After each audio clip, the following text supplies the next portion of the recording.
কোন হালাতে মরবো বলতে পারি না রে মালিক। অনেকেই মরণের সময় একটা অঙ্গ পড়ে যায়, যারা কাপন পরে যারা গোসল করাইছেন, কত মানুষের গোসল করাইলাম, দেখি গোসল করাতে যায় পায়খানা করে দিছে, প্রস্রাব করে দিছে, তাদের মৃত্যুটা কত কঠিন হয়েছে।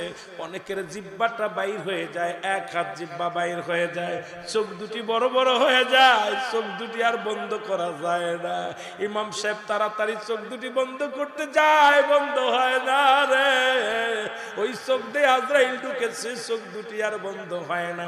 জিহ্বা দিয়া গাল দিয়া আজরাইল জানটা বাইর করেছে, জিহ্বাটা এক হাত বাইর হয়ে গেছে আর ভিতরে ঢোকে নাই। এরা মুসলমান, সহজ মৃত্যু যদি এত কঠিন হয়,